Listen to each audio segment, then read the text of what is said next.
Namaste, viewers. Welcome to another exciting episode, the 125th episode of Words of Wisdom Gyan Ganga.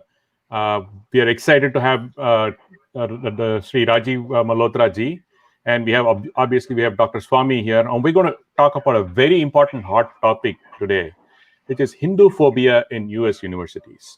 As you all know, that there is a conference that's being planned on September 11th. It's called Dismantling Global Hindutva. And we have Rajiv ji and Dr. Swamy to discuss that today. And before we go on to the quick program, I'll just make a quick announcement. This program, in addition to being available on YouTube, Facebook, Twitter, Instagram, is also now available as a podcast. The podcast is going to be available after the program on Apple Podcast, Google Podcast, Spotify. So you could pretty much search on any of them. Just go for search for VHS India. You'll be able to see and you listen to the program as a podcast as well. So without much delay, I'm just going to jump into the program. So Dr. Swamy and Rajiv ji, welcome to the program. So we'll start with a quick introduction. As usual, the program format is that Dr. Swamy talks first, and then we have our guest who's going to take the lead and be the star of the show, and then there'll be a discussion. Over to you, Dr. Swamy. Thank you very much. It's for me a great pleasure that Rajiv Malhotra has agreed to come on our program, on the 125th program. Rajiv Malhotra is a pioneer. I am an eyewitness what the United States situation was. All the rubbish that used to be said against Hinduism, there was never a challenge. And the challenge I meant people who articulate and speak in the same idiom as them and defeat them in their own idiom. And the first person who emerged on the scene was Rajiv Malhotra and his huge book, which is now the bestseller for years and years. It's called Breaking India. And he spoke about all the conspiracies. And of course, since then, he has written a large number of books. I remember Swami Dayanand Saraswati asking me about him and said, how can I get to meet him? And ultimately, not only Dayanand Saraswati met him, but also his books, in large numbers, he distributed all over the country. So we have him today on a topic which has now become very crucial for all thinking Indians to know and analyze and take countermeasures. And that is the question of how to deal with Hinduphobia, which is developing in the West. What is Hinduphobia? And what is this conference that has been set up? Who has set up this conference? I don't know whether Rajiv Malhotra knows, but I certainly have searched and I found that the organizers' names don't appear anywhere. Only the participants' names appear. And second, they claimed a series of universities with their insignia as supporting them. And now, one by one, they're all disowning. We have nothing to do with that. These individuals are, doing it on their own. And such a discredited set of people, who are they and what are they trying to say? There are five issues that I'll say very briefly and then hand it over to Rajiv Malhotra, whom I know that the entire audience is looking forward to hearing him. He's now a cult figure, I might say, in India. Of course, in America, everybody knows him anyway. And people also find him a bit they get frightened of him. They don't want to be in any conference where he is. But in India, he's revered. He's considered a great pioneer. He's considered a great defender of Indian values. So I will pose 5 questions and then hand it over to him. And towards the end, of course, after he's finished speaking, we will have some questions for him from our panel. The question now is, what is it that they are opposing? They are opposing the global phenomenon of Hindutva. In other words, they are acknowledging that Hindutva is a global phenomenon. It's a huge development, and it's only 20 years. They also said, secondly, that Hindutva is the most significant threat to Hinduism's pluralist ethos. It brings tears to my eyes. They're concerned with Hinduism's pluralist ethos and says Hindutva is the most significant threat. So what is this Hindutva? That also we'd like Rajiv Gandhi to Rajiv Malhotra to put it across to us so that we can all of us understand very clearly. Third thing is they say the Indian government is of Hindu supremacist regime and is in power in India. That's another threat. Who are they talking about? In fact, I would say our present government in power is highly diluted. We want them to do many more things. And even this is defined as a Hindu supremacist regime. Fourth issue is that the conference supporters state that they will scrutinize official and unofficial policies to create with impunity for Hindutva violence and backed by massive propaganda machinery. My God, I mean, they make us out to be something that I never thought we were. And in one sense, quite impressed, where I consider this as a compliment coming from them. And finally, many universities have made it clear that they don't support this conference. So there's been a fraud committed on large number of people to attract them to come to the university, to the conference on the grounds that these universities were supporting. So over to you, Rajiv Malhotra. We are so pleased to have you today, and we look forward to hearing you, and we want you to come more often to keep us abreast of how you are changing the entire narrative in the United States for Hindus who can now look up and with confidence and go forward. Over to you, Rajiv Malhotra. Thank you, Dr. Swamy. It's always been a pleasure to discuss with you. And I think you are one of the very few individuals with a historical perspective, because you've tracked this phenomenon for a long time. We've gotten to know each other. So I'm glad that this is being, chaired by you. And namaste to everybody. I just want to give a historical perspective. A lot of people sort of mistakenly kind of trivialize the work done by saying, okay, Rajiv coined the term Hinduphobia, and then somebody says, oh, somebody had used it before. It's not about coining a term.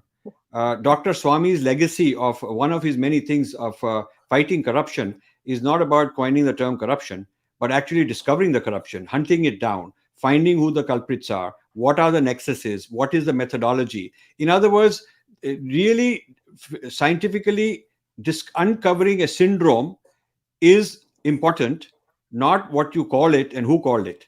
So Hinduphobia is a term that one or two people may have used it as early as 1842. But let me tell you, the Hinduphobia in the American Academy, which is what I'm talking about, did not exist at that time. Did not even exist. So whatever the term was used for was something else, not the syndrome we are dealing with today. The syndrome we are dealing with today started when European Indology moved to the United States and became South Asian Studies. And the United States government created the term South Asian Studies.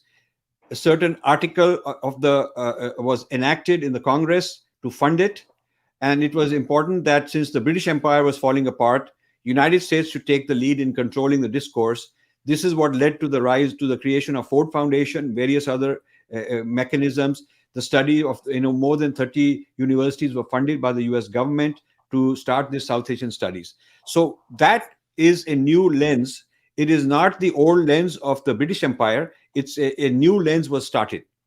In the earlier study of India, there was a lot of prejudice, but it was of a different kind. It was only from Christian type people and the British rulers wanting to belittle Hindus. But the Americanization of the study of India is a very new phenomenon. I've written about it, 5 waves of Indology. So these 5 waves start with Marxism being exported to India as a lens to study India. And of course, when you study Hindu Dharma through Marxism, it's distorted. Then this whole post-colonial lens was another one. And then this subaltern studies was another one. And then this postmodernism and so on. So every few years after independence, a new methodology and how to study India was developed in the West. And a lot of Indians who I call sepoys got indoctrinated in this. Some of them were brought to the US. Many of them were students of Romila Thapar and Irfan Habib and those kind of people. And then they were sent back to India. And then in India, those people started reproducing more of the same kind. And now we are into the third or fourth generation of these people. And they call themselves liberals, which it is hardly liberating to think like that. They call themselves left. I'm not too pleased with the word left or right as sort of bifurcating the discourse, but that's how they are called. So this liberal left in India and managed from the United States largely in terms of funding, in terms of the most prestigious journals and conferences where they want to present, in terms of who tutors them, in terms of who protects them legally, who gives them guidance, who trains them. It's sort of headquartered here. It's a global nexus. So this has been a syndrome, I call it, that I have studied. Now there's a history behind my study of it. In the 1990s, when I started my Infinity Foundation, I didn't know these things. I was giving grants, a few $1 million worth of grants to these people before I understood what they were up to.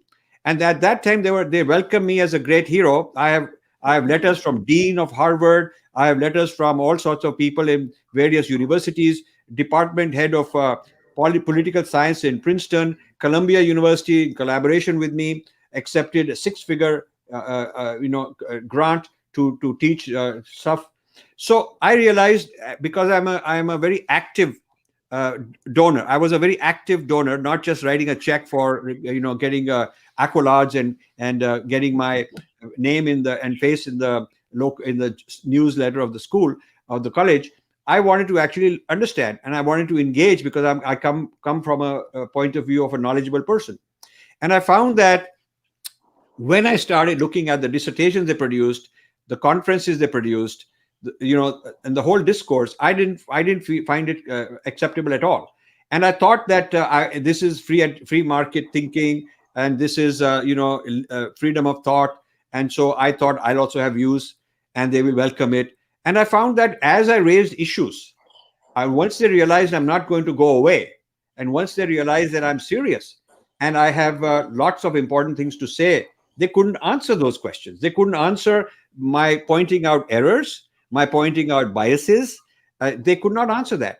And so they started saying, well, give us your money, but don't interfere. No way. So the more I got into it, the more it became clear that we were on a collision course. So it was very, in many cases, I sponsored Indology Roundtable at Harvard 3 years in a row. And I was the only Indian sitting in the audience and then on the podium and raising my hand and saying, whenever they would say something, I would have my reaction to it. I sponsored so many things. The American Academy of Religion invited me to a special event where I was sort of the person, they were the only person representing who was a practicing Hindu. All the rest were Westerners and Indian sepoys who were accusing Hinduism. So I took them on.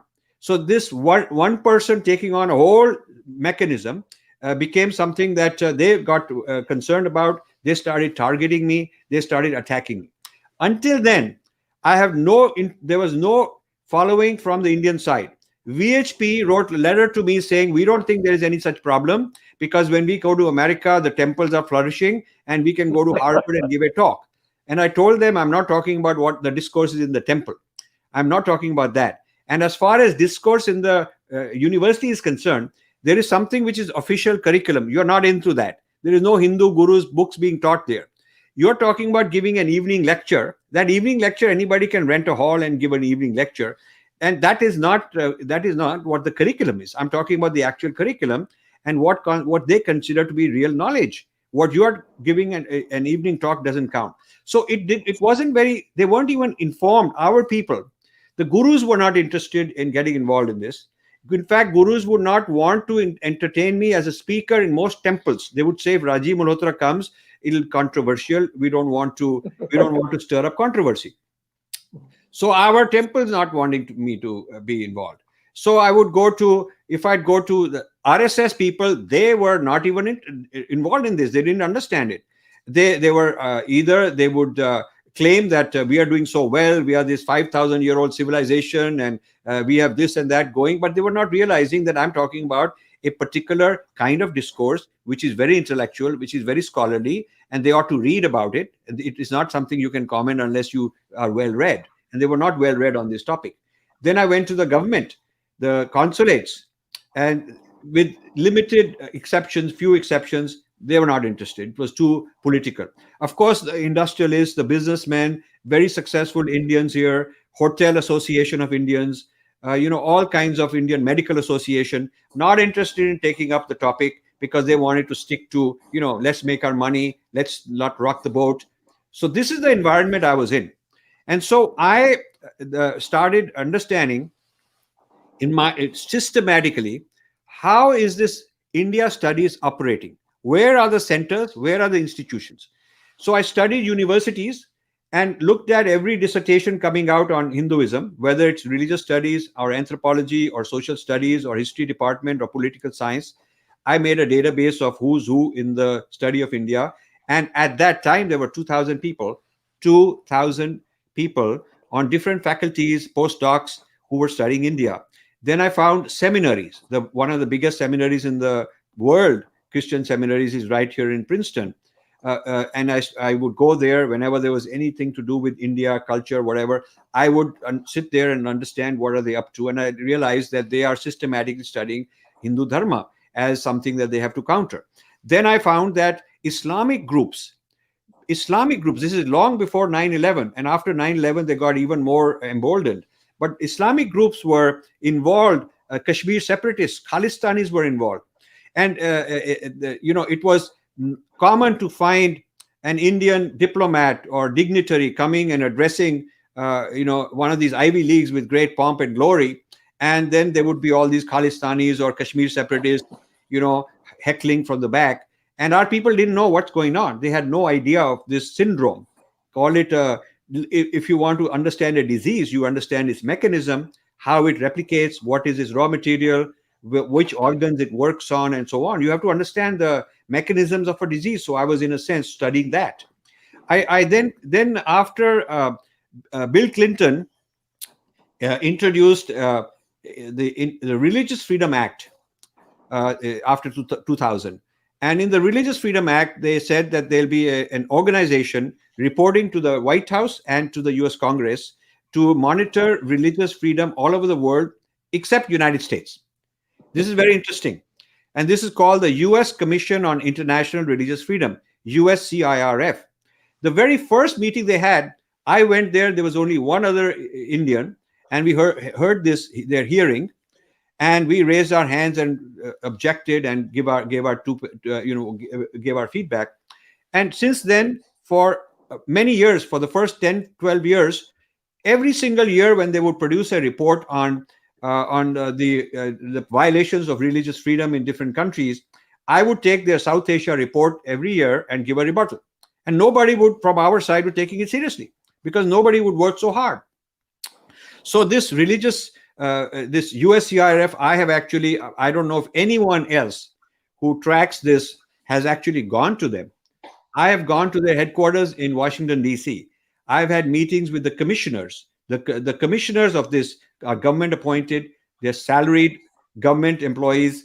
Each of them has a budget for hiring, interns and hiring researchers and so on. I have met the young gentleman from Pakistan in charge of the South Asia report. A young gentleman from Pakistan in charge of writing the South Asia report. I have cross-examined these people and said, can I have who gave you all this data? When you are saying that this happened to Christians and this happened here and there, it's all one-sided. Where is this data? It's not any court verdict in India. Where is it from? And they told me that these sources we cannot disclose because they'll get attacked, and so they're secret. So I said that according to the U.S. law, if somebody is accused of a crime and you are accusing my whole tradition of a crime, then the defendant has a right to cross-examine the witnesses. The defendant has a right to cross-examine the evidence. So I want to cross-examine the evidence. And I want to cross-examine whoever the witnesses are that gave you all this.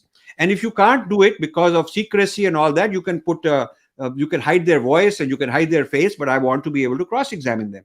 And they were very stunned that an ordinary Indian would come in to this major institution of the United States government in Washington, D.C., sit in front of these mighty commissioners in charge of that, and give them this kind of rip.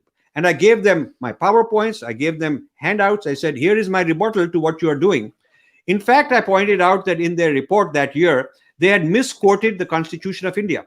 They said that according to the Constitution is this, that, but that was not even so. I told them what the truth was. You see, the problem is so blatant that nobody from our side doing a point-by-point rebuttal to this whole Hinduphobia. So it's not, my friends, it is not about coining a term. You got to roll up your sleeves, go out and do all this hard work for 20, 30 years. You got to know the enemy very close. You get close to your friends, even closer to your enemies. And that's how you get to know them. So I funded Harvard. I funded Michael Witzel. I funded all those guys for a long time. And then I was privy to what's going on. I was privy to their meetings, how they give, how the whole politics inside the academy works. And I know that very well.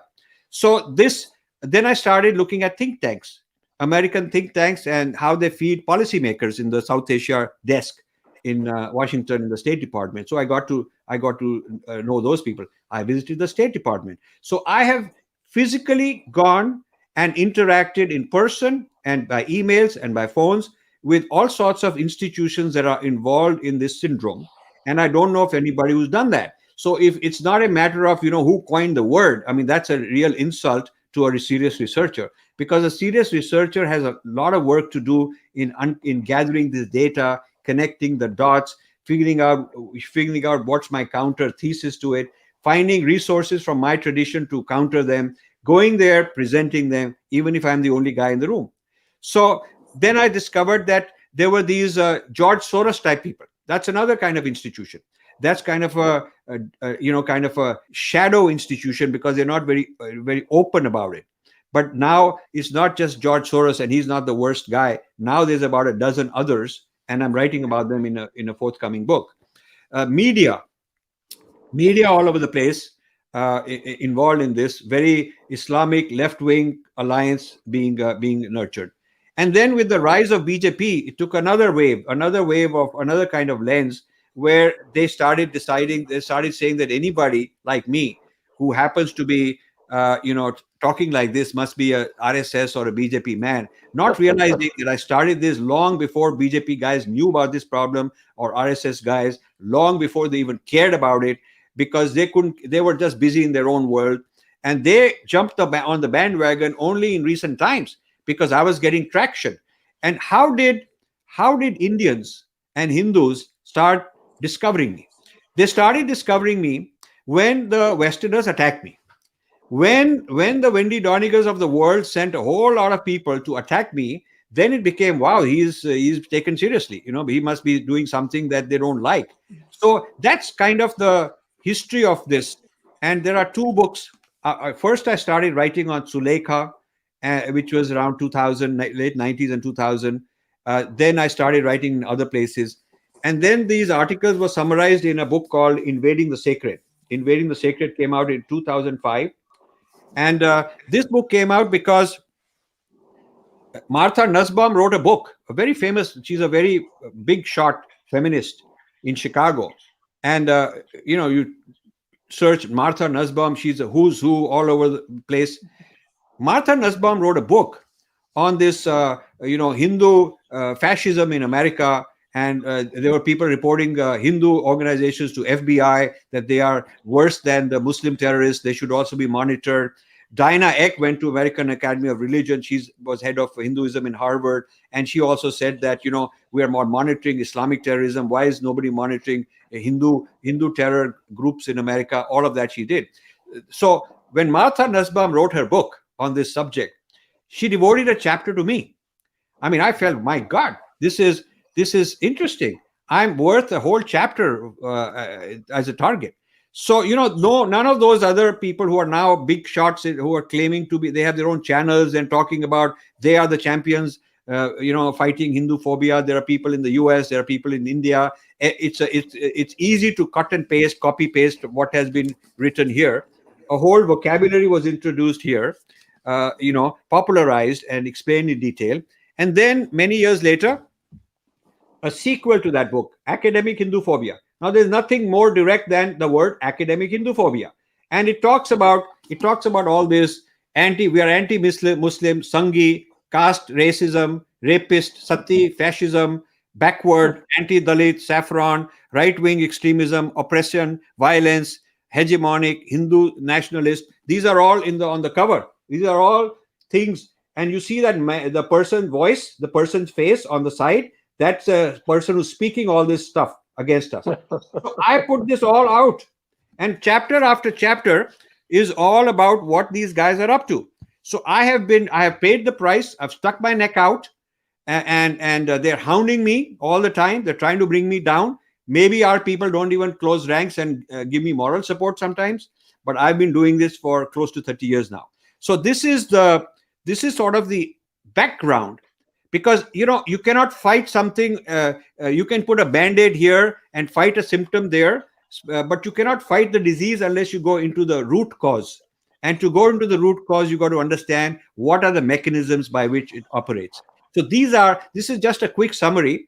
And if you read some of these books and many others I've written, you'll get a lot of information on how this mechanism works, who funds it, why they fund it, what type of people they fund and what type of people they won't fund. What is the outcome that they are expecting to come out of this discourse, research that they do? And then how it's turned into policy, how it goes into school textbooks, and so on. So now the latest thing about caste is race.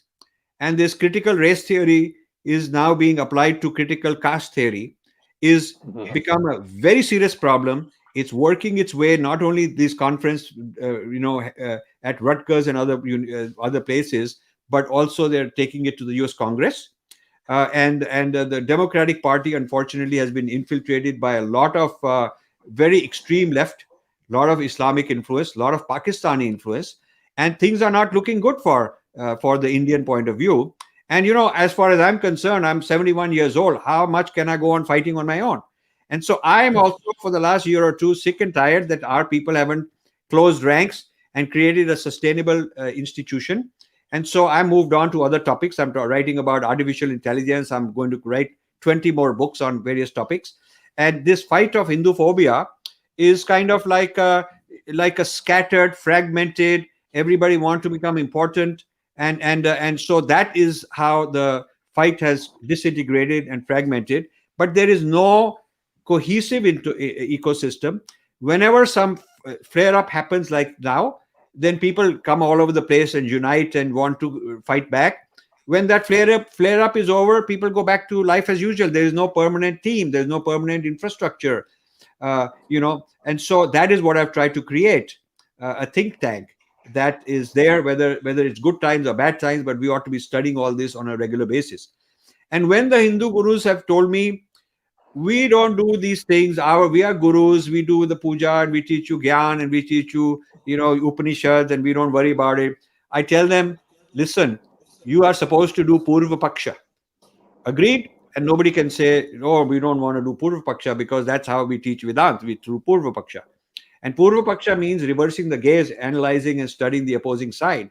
So while Adi Shankara did Purva Paksha with, his opponents at that time, but today's opponents weren't there. They didn't even exist. So today you have to do Purva Paksha of today's opponents who are the Hinduphobics. And so it is part of your job as a serious scholar, as a serious acharya, to do Purva Paksha of Marxism, post-colonial studies, postmodernism, subaltern studies, on and on and on.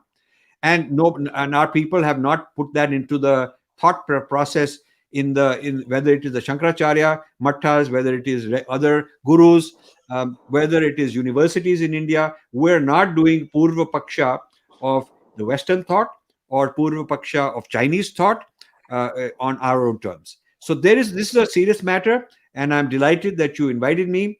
I will be happy to go further, take questions, and whatever you would like. Thank you so much.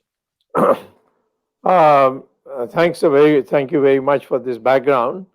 I think one question that most people have asked me in the last few days is that this conference, proposed conference, which has got a lot of publicity, is actually directed at the present government.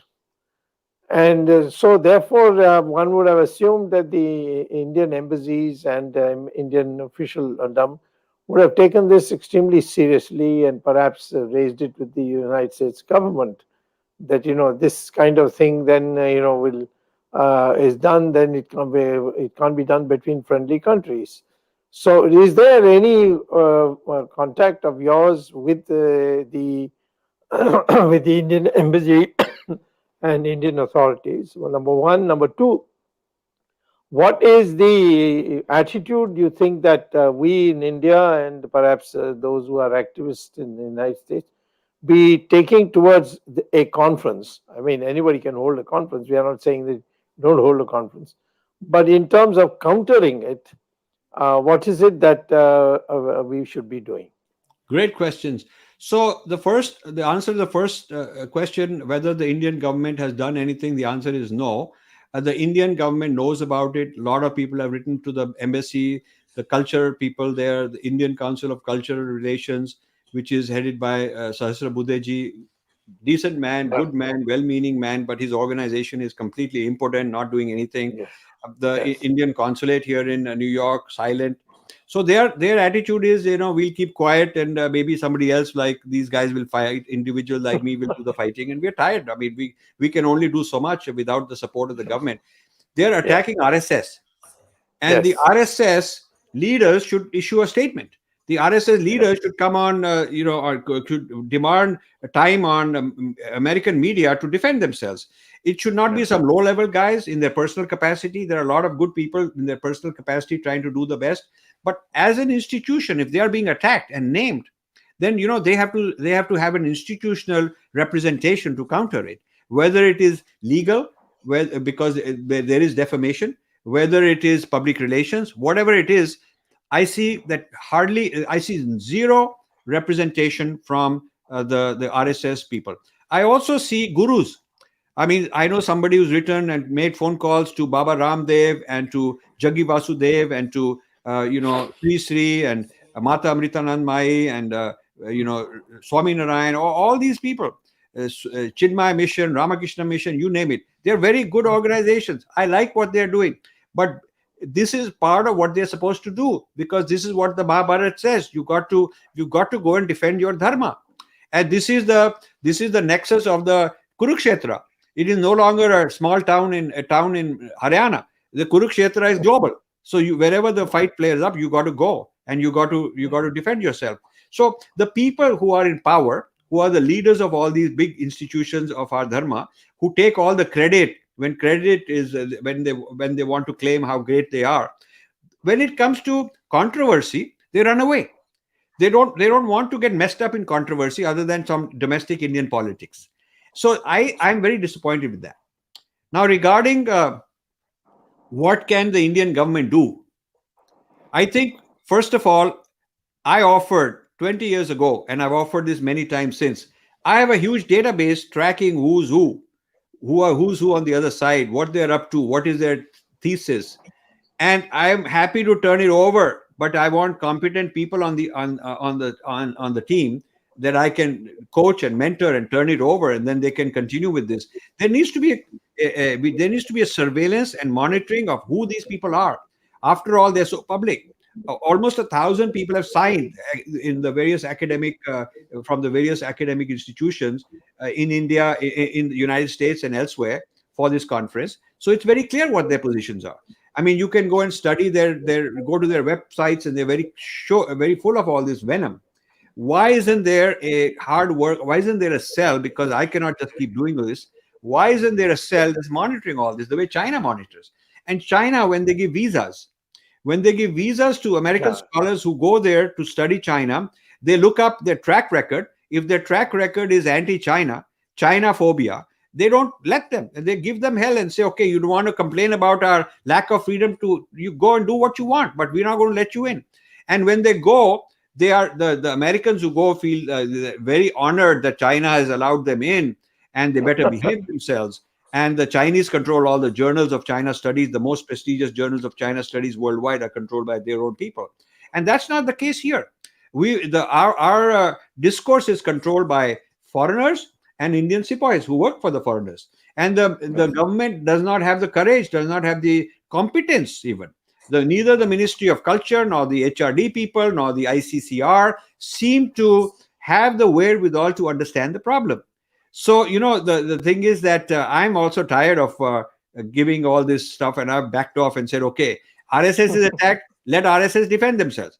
BJP is attacked, let them defend themselves. Government of India is attacked, they've got an ambassador, they've got all these huge, highly funded, thousands of crores worth of infrastructure and all kind of budgets. Let them let them defend themselves, but they are not able to do it, and things are getting pretty bad now. So I don't know what the solution is, because the institutions are not doing their bit. Now, you see, just taking that forward, when Narendra Modi was the Chief Minister of Gujarat, there was nothing in terms of conviction or any other. There were allegations about the Gujarat riots and Narendra Modi's involvement, but there was nothing by way of the Congress party, which was in power in the center, which even made him prima facie, like, for instance, I've got Sonia Gandhi on the National Herald on bail. Nothing of that kind. He was absolutely squeaky clean as far as the law was concerned. Yet, the United States government, on a recommendation of this religious institution that you mentioned, had cancelled his visa. Now, there are these people who are really terrible. Diana Ek is an example. There are others also. There's one, this lady who's seems to be masterminding it from Rutgers University. All these people, don't you think that a list of such people who have, shall I say, vulgarized the Hindu religion should be also subject to the same kind of treatment which the Americans give to Indians on much less ground? I mean, what they did to Narendra Modi is an example. So these scholars also, they shouldn't be allowed to come to India on a visa, or they should come and they should be followed around, or some restrictive way, some way to know that you are not welcome. Do you think that kind of thing needs to be done? Sure. I mean, there has to be a quid pro quo. I believe in free speech. I don't want any restrictions. But one way you improve the flow of knowledge is that those who are blocking have to be blocked. If you block the blockers, if you censor the censors, okay, if they are initiating this one-sidedness and you call their bluff, we would not be blocking free speech. We would be actually enhancing free speech by pointing out their hypocrisy.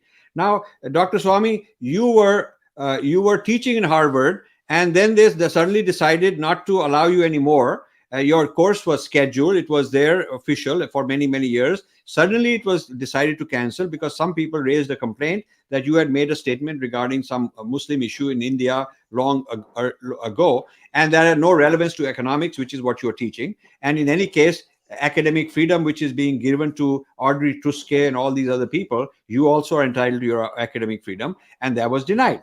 Now, there are many cases of that sort. We are going to, on my channel, we are going to interview a person on September 11, a lady in the United States, a Jewish person, a alumni of Rutgers, who was scheduled to give a talk which had nothing to do with any of these issues. And at the last minute, she was uninvited. Her talk was canceled because somebody complained that some couple of years earlier, she had made a remark about Muslims. And that talk of hers was not even recorded, so they didn't even have any evidence to that effect. They kind of fabricated, exaggerated, and she was uninvited. So I took her statement and sent it to the president of Rutgers, Professor Holloway. And I had several conversations, exchanged many emails with him. And, their attitude is like, oh, okay, we are withdrawing. The response was, we are withdrawing our name. We are telling them not to use our name, but, we cannot stop them to do what they want to. But in the case of this lady, she was removed. So there are many examples in the US academia of bigotry where the people who criticize and oppose the established prevailing what I call peer review cartel. I wrote this article many years ago. The peer review cartel, this business that everything must be peer reviewed. But who are the peers? Some people get to decide that I appoint you and you appoint me, and I'll appoint Ramesh, and you appoint one of my guys, and that's the peer group. It's that kind of a incestuous peer cartel that is the gatekeeper. And this type of a systematic study which I did, I published a lot on this, needs to come out. More people need to read these kind of things. So rather than rediscovering slowly, a huge mountain of work has existed, but our people are not reading. Government is not taking action. Government has got strength, and government has got power, and there is precedence from all over the world. Russia won't allow this. China won't allow this. Many countries won't allow this sort of nonsense. India is sort of open territory. Anybody can come and create mischief. Yeah. Well, let me add a point here before I ask my other colleagues to also, raise their questions. You said about free speech.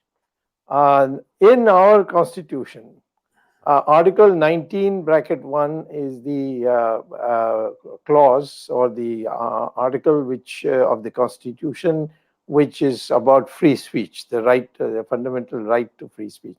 But it also adds that it is subject to certain reasonable restrictions. And most important of all, it says it doesn't apply to foreigners. So if a foreign scholar is claiming that they have a right to free speech in India or about India, I think the government of India would be legally perfectly within its rights under the Constitution of India, as it's the same in the United States, to deny them entry into India, saying that you're an undesirable alien. And I think that kind of a list should be prepared, in my opinion, and I'll see all the people I know in the United States who are against these people and their version of fascism, where they just speak all these lies and try to block people. That such a list should be formed, and the Indian government should then tell them, sorry, you're an undesirable alien, we can't give you a visa. And we certainly are not going to give you free speech rights, which are under the Constitution. That's only meant for Indians. So even worse than that, we are actually giving them awards. Yeah, that's right. We've given this Padma Award to Sheldon Pollock, and they've given some annual Indology Award, right. President's Award to all kind of people. Yeah. And it seems like our people don't read. We are not like uneducated people. If somebody comes wearing a tilak and a dhoti and does namaskar, or some lady comes in a sari, we say, "My God, this Gora person is respecting us. We ought to touch his feet." I mean, it's so stupid. Before I exposed Wendy Doniger, she was the darling of the major Hindu temples in Chicago. She was being invited as the keynote speaker on various events and given a lot of honorarium and huge standing ovations because she'd come in her Indian dress and do some chant one mantra or something. And our people were so easily mesmerized. And when I said, you got to look deeper than what this drama, you got to look deeper what she's up to. Then they stopped, bringing her in. So where is the vigilance? We are a tradition of knowledge. The mandirs are supposed to be studying also. The acharyas and ashrams are supposed to study. The government is supposed to study. Where is the thinking machinery that is controlling, that is trying to do this control of our discourse? What about the HRD? What are they up to? And what is the ICCR? What are they up to? So I have very serious problems. It seems that when somebody gets appointed to ICCR in some international capacity, whether it's Nehru Center or some other center, or when somebody becomes a cultural attaché, it's sort of a glamour. You promote Bollywood and Indian food, and there's some fashion going on. All the goody things easy to do. I had a boss in my corporate career who used to tell his managers that you got to be tough, you make tough decisions. And he used to say that it's always fun to be Santa Claus at Christmas time and give bonuses. Very fun. But you guys don't want to reprimand and fire the guys. You got to, yes, you got to give bonuses to those who are performing very well, but those who are not, you got to fire them and get rid of them. And that you're afraid to do, that you shouldn't. So the same thing is here. Good stuff, positive stuff. Everybody want to come out and be the big, shot and be seen as a very positive person promoting Indian culture. But what about fighting the abuse? That is part of the territory. Right. Well, I'm happy that Jagdish Shetty has also come back. First, I start with Ramesh. Do you want to go raise any questions? Yeah, thank you. Thank you, Rajiv ji, for that excellent speech. Because based on the responses that we are seeing from the viewers, it's been received very well. Rajiv ji, again, you have done an enormous amount of work in telling what the true Hindu history is. I mean, you've done so much of research in so many years. And Dr. Swamy had said earlier that we should actually rewrite our history books. Unfortunately, nothing is done, because what really hurts me or pains me is the amount of work that you've done is really not getting translated. And I understand even it does frustrate you, because it is there for the taking. You've offered it, and still the HRD or the Indian government has not taken up and corrected first the history. See, the thing is, yes, the current crop is not going to do what you're saying. Absolutely. At least the future generation should do. So, Dr. Swamy, what can we do to push this? Because the future generation should not consistently think that we are inferior. I mean, I can tell you, even as Rajivji clearly said, Hindus feel inferior here themselves. They're not proud to say that I'm a Hindu. Okay, what if I say that I'm a Hindu, am I being aggressive? That thought process is, being fed into this. And that's why, as Rajivji said, when Wendy comes, we see somebody else, Agora coming in, see, they have adopted our thing, but they don't adopt the same courage to say, okay, we have to stand for ourselves. So the first thing, do you think that the government should do something there? Well, Rajiv will answer this, but let me just put in two words, edgewise, so to speak. I had said at the very beginning, when our government was formed in 2014, that create a textbook committee and make Rajiv the chairman of that. And it did go up the ladder to be considered.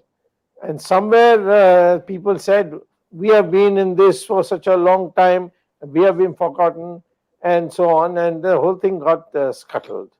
Now, I would say about India, change does come, but it requires a lot of patience. And I think, it's not fair on Rajiv Malhotra to do it. It's for us to do it. And we are at it. And I'm 100% certain that this change, which has already come to this extent, that today there are people who used to despise the name Hindu are openly in the opposition saying, we are also Hindus, but not the kind of Hindus that RSS is or BJP is. I mean, this kind of differentiation has come. People go to Hindu festivals now, which they're amongst the politicians who never did when they were so-called secular. And secularism is not now something that is tom-tommed anymore.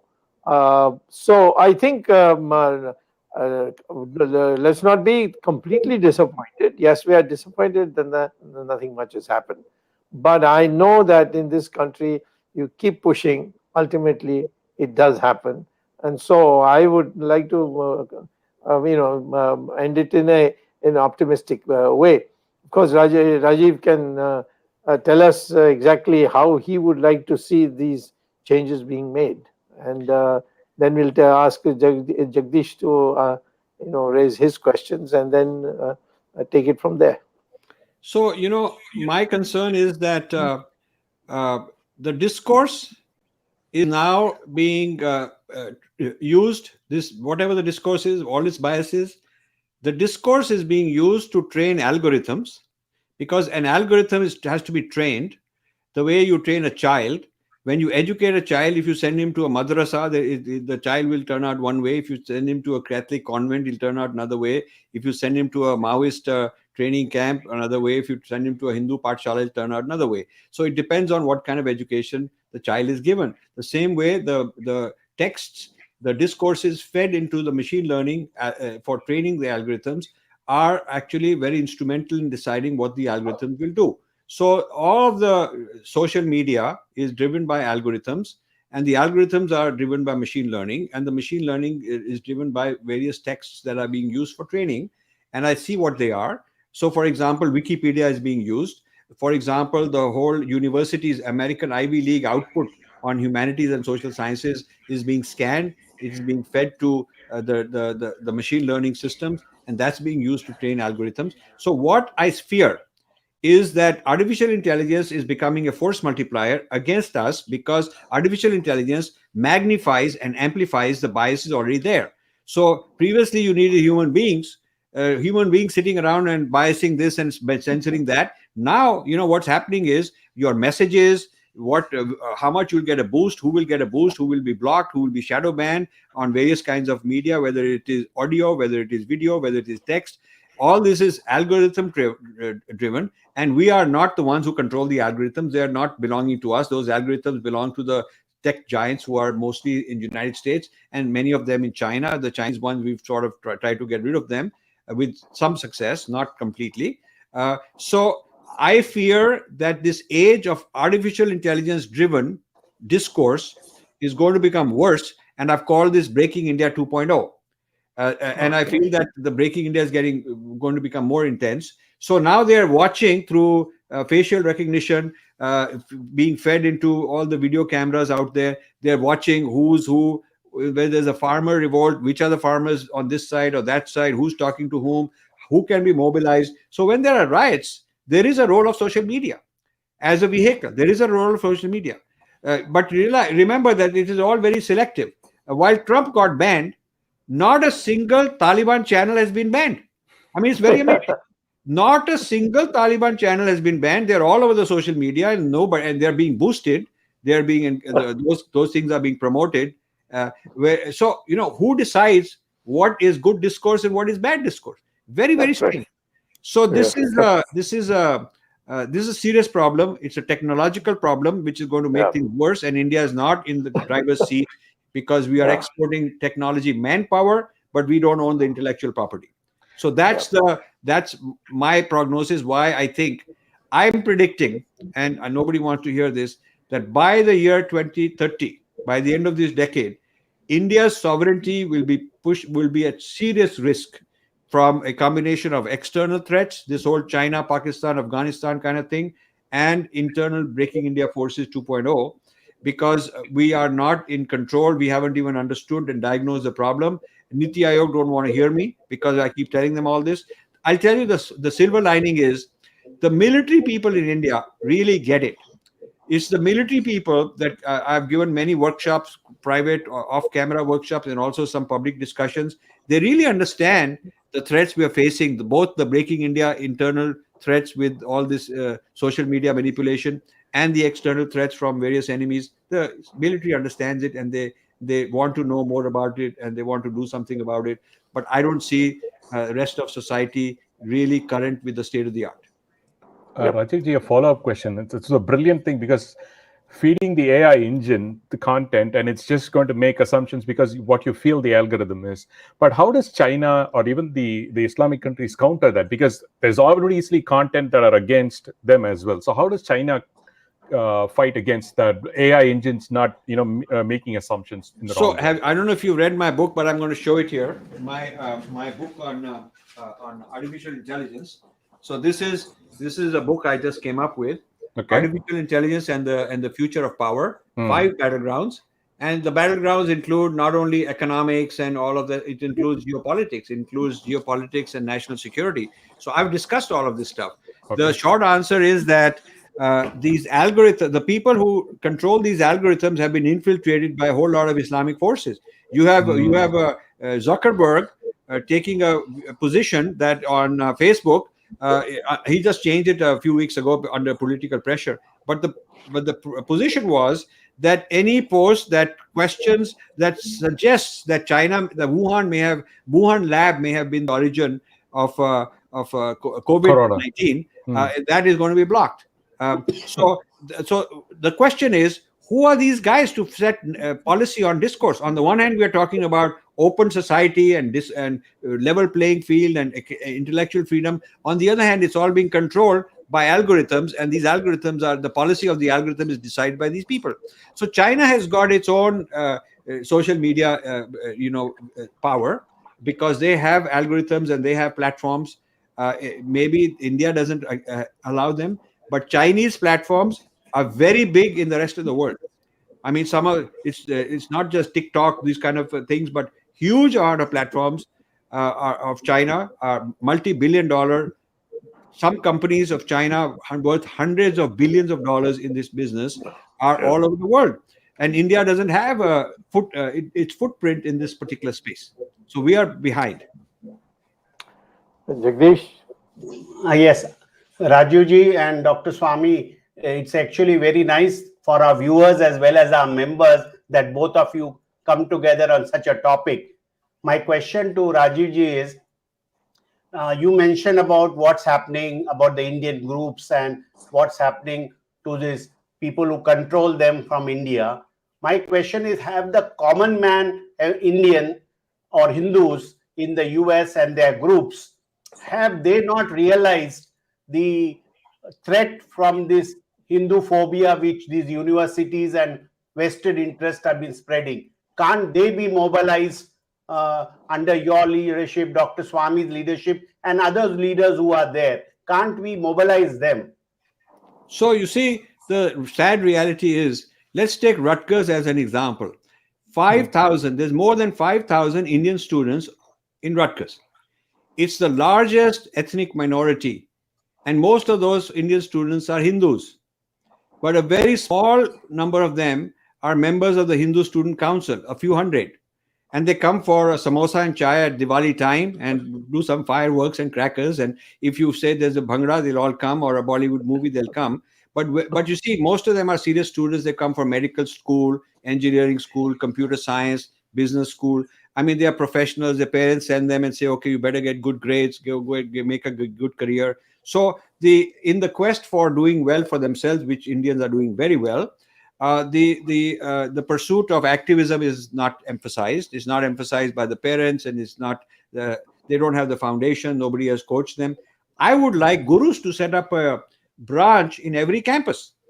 The gurus, Chinmay Mission should have a Chinmay Mission every college, like the Mormons do, like the church does, like the Muslims have imams coming and giving lectures on Friday to the students. We should, every one of Swami Narayan people should have, Jagi Vasudev, Sadhguru should have, he should take the top 50 campuses, and he should say on each of them, I'm going to have 1 or 2 events every week, and I will fund it. He's got the money, and we will appoint some people, and they will do this. So if you want to turn things around on campus, you cannot expect students to. They're just very fragile and innocent. You cannot expect students to sort of self-organize. Some adults with some deep pockets, some funding, some institutions have to come and do it for them. And even if the students got self-organized, in 3-4 years they'll graduate, they'll be gone, and you are back to square one looking for new students. The permanent faculty have to do something. A lot of the Islam activism and leftist activism comes from the brains, from the work of the faculty living in those universities. So they planted good faculty. These leftist and Islamic people have planted their ideological faculty on campuses, and that's why there are some hundreds of people signing up for this new conference that you're talking about.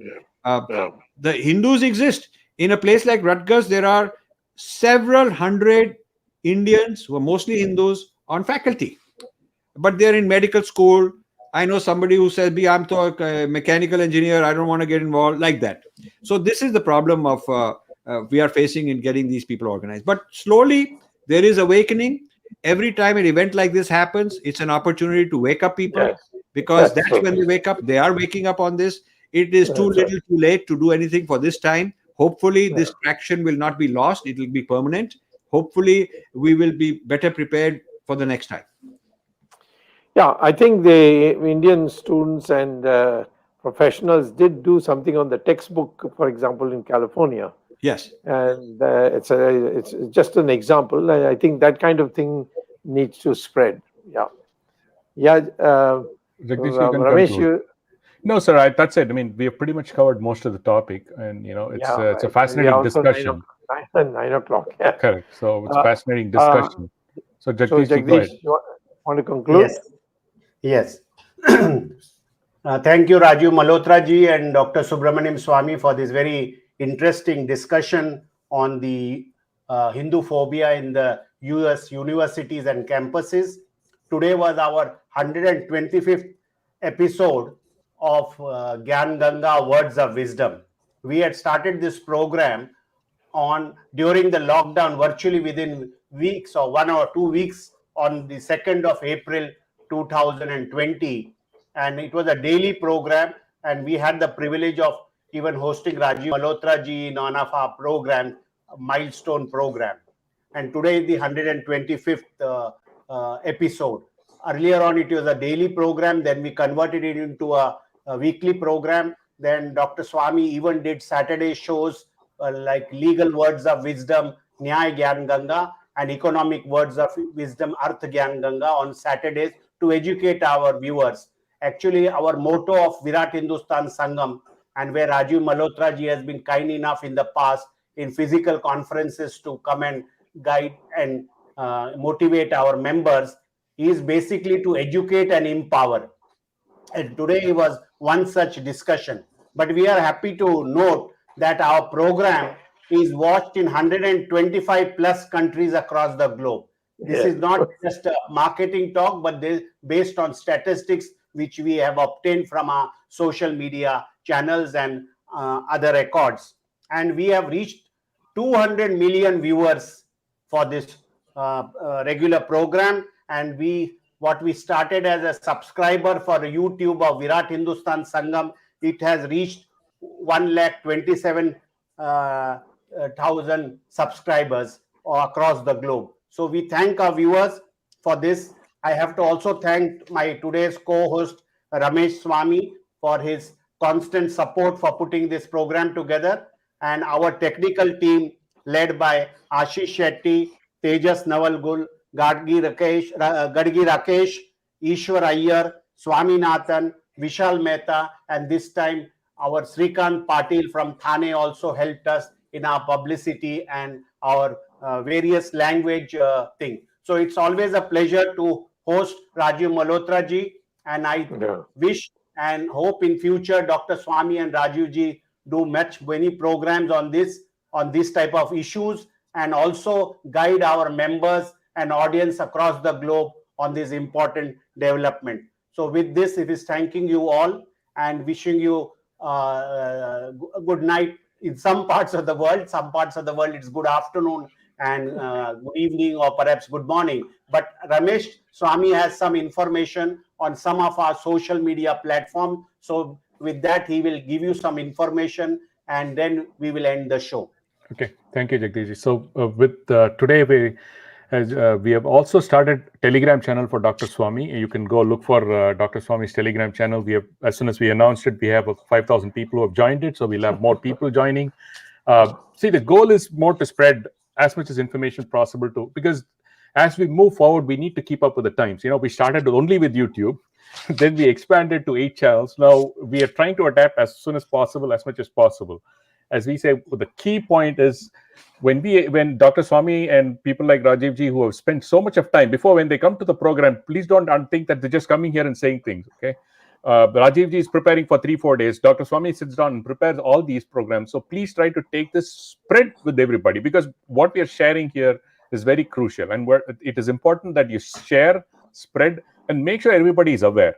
I mean, Rajiv ji has written enormous amount of books. Please share them. You can see them on Amazon. Dr. Swamy has written books extensively on these subjects. It's very important that the viewers learn from such stalwarts and see what we could do best to, it's our future, right? I mean, they have done enough amount of foundation and work for us. We have to take this forward. So that's very important that I just wanted to share. Again, as I said, podcast, as I said earlier, you as soon as this program's over, we upload it on Apple, Google, and Spotify podcast. You can listen to it later as well. Jagdish, we can conclude after this. Thank you, viewers. Thank you for joining. Thank you, and Thank Dhanyavad. Thank you. Thank you. Thank you.